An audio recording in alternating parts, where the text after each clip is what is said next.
What's up, my friends? Let me let you take a peek into how God works with me. The other day, I went to this meeting and I had to park my car at a parking meter. After I got over the initial shock that I had to pay 75 cents for 1 hour of time at the meter, I then smiled as I noticed that the city had made it very convenient for me to pay by using my smartphone. Then later that day, I get online to see what's going on in the news, and I see this article about a national virtual ID card scheme in the UK using your cell phone. Check it out. The government will announce details this month of a controversial national identity scheme which will allow people to use their mobile phones and social media profiles as social identification documents for accessing public services. People wishing to apply for services ranging from tax credits to fishing licenses and passports will be asked to choose from a list of familiar online logins, including those they already use on social media sites, banks, and large retailers such as supermarkets to prove their identity. Once they have logged in correctly by computer or mobile phone, the site will send a message to the government agency authenticating that user's identity.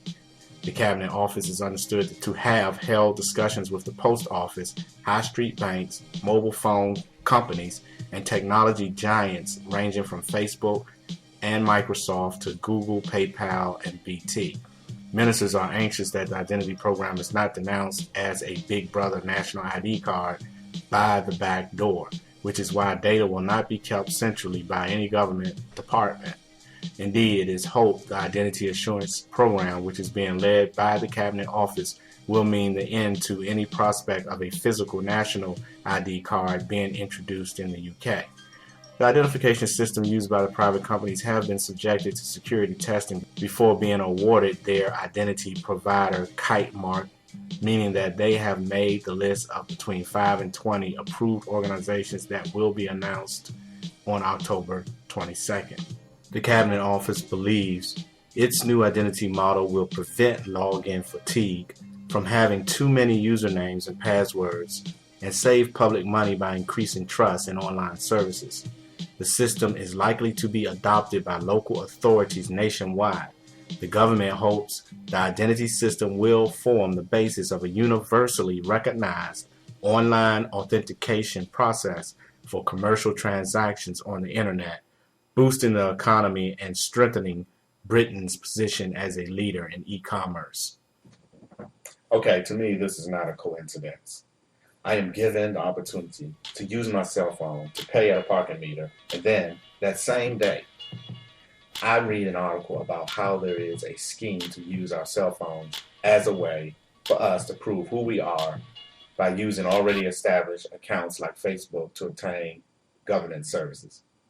Yeah, I know this is happening in the UK, but that article also says that the government hopes the identity system will form the basis of a universally recognized online authentication process for commercial transactions on the internet. Universal, that means worldwide, right? It also mentions in the article that the phones will be used to access public services.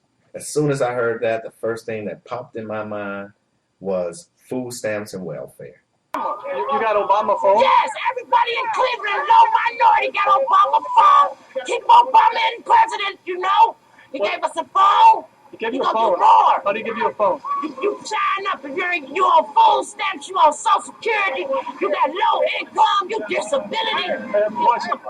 What's wrong? Although the article does not mention any of those services.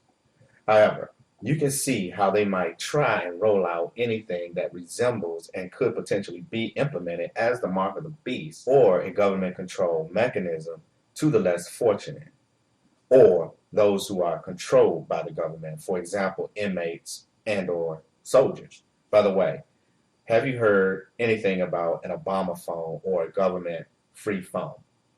If you did and wonder why the government might do something like this article and this video just might be your answer. So this is why I decided to create this channel. Information and revelations like this have been coming to me for years and have increased in the last 5 years or so.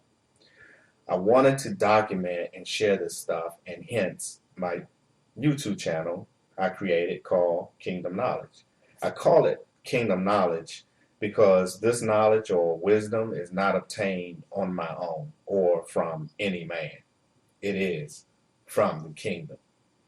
True wisdom comes from God. My friends, thanks for watching. And as always, God bless, peace, and love. Thanks for watching Kingdom Knowledge News.